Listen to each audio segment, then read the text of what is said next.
శాంతి భద్రతల పరిరక్షణ ప్రజల ప్రశాంతతకు మరియు రాష్ట్ర అభివృద్ధికి అత్యవసరమైన అంశం.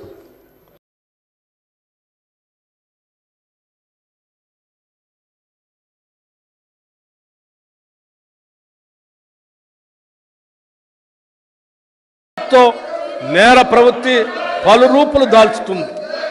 సాధారణ నేరాలు అరికట్టడంతో పాటు వైట్ కాలర్ క్రైమ్స్, సైబర్ నేరాలు అరికట్టడం పోలీసు వ్యవస్థకు పెద్ద సవాలుగా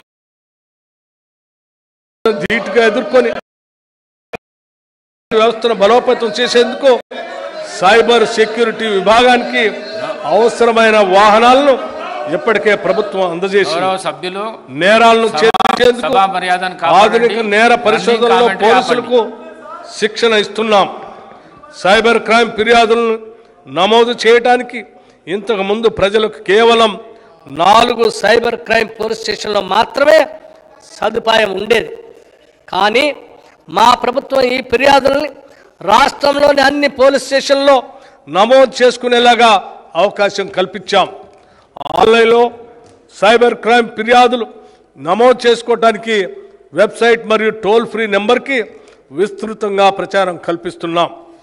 CrPC, IPC, Indian Evidence Act స్థానంలో కేంద్ర ప్రభుత్వం ప్రవేశపెట్టిన కొత్త చట్టాలపై సరైన అవగాహన కొరకు సమర్థవంతంగా విధి నిర్వహణకు పోలీస్ సిబ్బందికి శిక్షణా తరగతులు నిర్వహించాం. మాదక ద్రవ్యాలపై ఉక్కు పాదం. మాదక ద్రవ్యాల వినియోగం చాలా ప్రమాదకరం. యువత దీని బారిన పడ్డప్పుడు దేశ భవిష్యత్తే ప్రశ్నార్థకం అవుతుంది. మా ప్రభుత్వం ఈ సమస్యను గ్రహించి అధికారంలోకి వచ్చినప్పటి నుంచి మాదక ద్రవ్యాల నియంత్రణకు ఒక జీరో టాలరెన్స్ పద్ధతిని అనుసరిస్తుంది. మాదక ద్రవ్యాల రవాణా, పంపిణీ, వినియోగాలపై ఉక్కు పాదం మోపే రాష్ట్ర ప్రజలను, అందులోనూ ముఖ్యంగా విద్యార్థులను ఈ మహమ్మారి బారి నుండి కాపాడటానికి వివిధ చర్యలను మా ప్రభుత్వం తీసుకుంటుంది.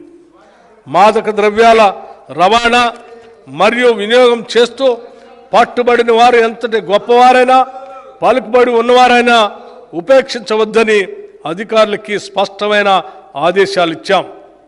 తెలంగాణ మాదక ద్రవ్య నిరోధక సంస్థ బలోపేతం చేసి ఈ బ్యూరోకి తగిన సౌకర్యాలు కల్పించాం. ఇటీవలే ఈ బ్యూరో అంతర్జాతీయ మాదక ద్రవ్యాల ముఠా కార్యక్రమాలను గుట్టుని రట్టు చేసింది.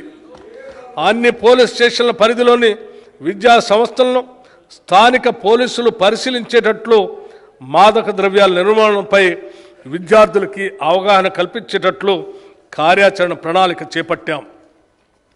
విద్యా సంస్థల్లో మాదక ద్రవ్యాల కట్టడికి యాంటీ డ్రగ్ కమిటీస్ని ఏర్పాటు చేసి 4137 విద్యార్థుల్ని యాంటీ డ్రగ్ సోల్జర్స్గా ఈ ప్రభుత్వం నియమించింది. మాదక ద్రవ్యాల వల్ల జరిగే హాని పట్ల ప్రజల్లో అవగాహన కలిగించేందుకు సినీ రంగ ప్రముఖుల సహకారం తీసుకుంటున్నాం.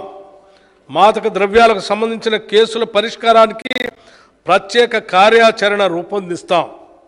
దీనివల్ల నిందితులకు త్వరితగతిన శిక్షలు పడి మాదక ద్రవ్య సంబంధిత కార్యకలాపాలకు పాల్పడే వారికి జంకు కలుగుతుంది. తెలంగాణలోని విద్యార్థుల తల్లిదండ్రులకు తమ పిల్లలు డ్రగ్స్ నుండి దూరంగా సురక్షితంగా ఉన్నారనే భరోసా కల్పించడమే మా ప్రభుత్వ ధ్యేయం. మా ప్రభుత్వం తెలంగాణ రాష్ట్రాన్ని మాదక ద్రవ్య రహిత రాష్ట్రంగా, డ్రగ్స్ ఫ్రీ స్టేట్గా చేస్తామని వాగ్దానం చేస్తుంది.